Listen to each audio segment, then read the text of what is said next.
Então, falando um pouquinho dessa questão da experiência aí com o tema da compactação, né? E ela ganhou bastante destaque, né, nos últimos anos, exatamente porque nós intensificamos o processo de produção, né? Mas nós intensificamos o processo de produção com simplificação do sistema, né? E o meu lema é o seguinte: é intensificar sem simplificar. E isso tem muito a ver com o que nós estamos falando aqui hoje, né? Por quê?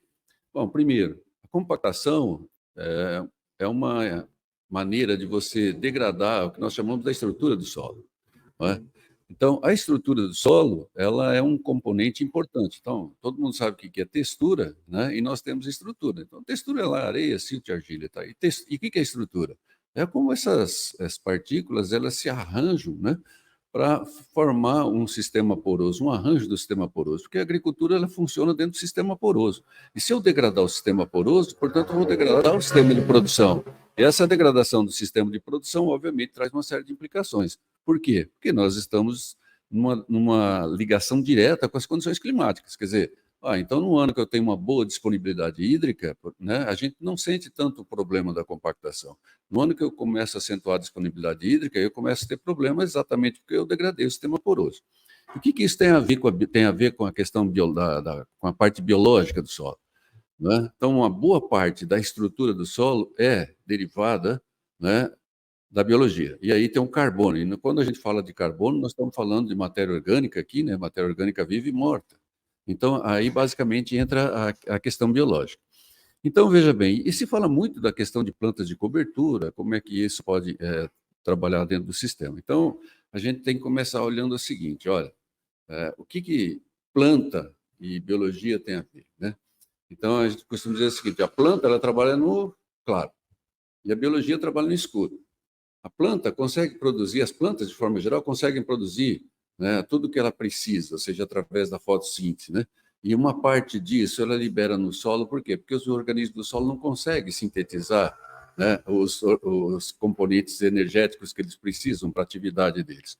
Então, existe uma interação muito forte entre a atividade, né, fotossintética, que vai produzir uma série de compostos, e uma parte desses compostos são liberados. 30%, 40% de tudo que a planta fotossintetiza pode ser radicular com extração radicular.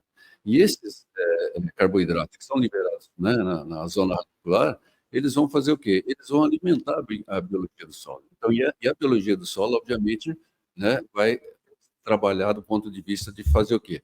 Formar a estrutura, estabilizar a estrutura, e essa estrutura estável, né, é que ela é fundamental para sustentar a agricultura. Então, a gente começa o seguinte: bom, numa agricultura industrial, o que a gente tem? Bom, a gente tem basicamente o quê? 2 culturas por ano, né? Vamos botar aqui, soja e milho.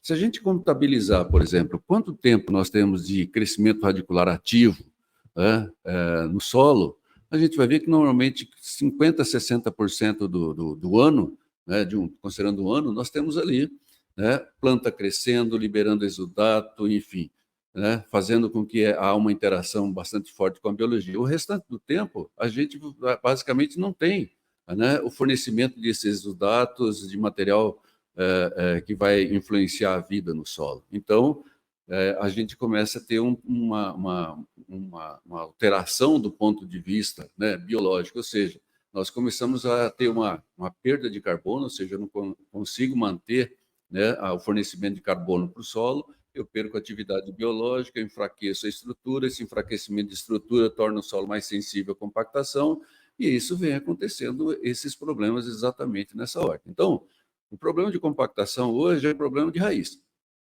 Ou seja, eu tenho uma boa fração do tempo que eu não tenho raiz no solo. Se eu não tiver, eu vou ter um consumo, né, de carbono nesse período, e obviamente vai começar a faltar, né, alimento para a biologia do solo, e isso tem uma interferência muito grande do ponto de vista estrutural, né? Então, hoje, no sistema de plantio direto, o que a gente apregou, e nós aprendemos a fazer isso muito bem, né? Principalmente, eu dou exemplo da braquiária intercalar ao milho. Eu coloco a cultura do milho, né, termina a cultura do milho, eu tenho uma cultura fazendo fotossíntese, que é a braquiária, né, preenchendo um espaço que eu não tenho nada ali no solo, né, que eu não teria basicamente nenhuma atividade radicular. Então, Isso tornou-se muito importante para nós, por quê? Porque a gente vê o seguinte: olha, quando eu utilizo uma braquiária, uma outra planta forrageira, para fazer a continuidade do processo de, né, pegar a luz solar, né, pegar, ou seja, CO2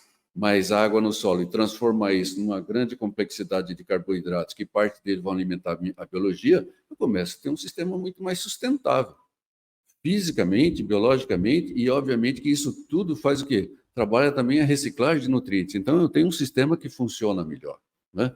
Então, essa, Jota, essa ligação, essa conexão muito forte, né, com a biologia.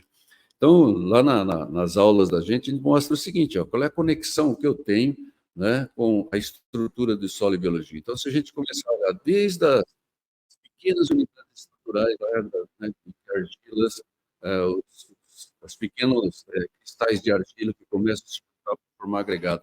Até a gente formar um macroagregado, nós temos aí uma série de componentes biológicos que são importantes, e aí a atividade biológica do solo ela tem um papel importantíssimo e fundamental nesse processo. Se eu cortar isso, eu vou degradar a estrutura. Eu não preciso de máquina para fazer isso. Eu faço isso quando eu perco o carbono e perco a atividade biológica no solo.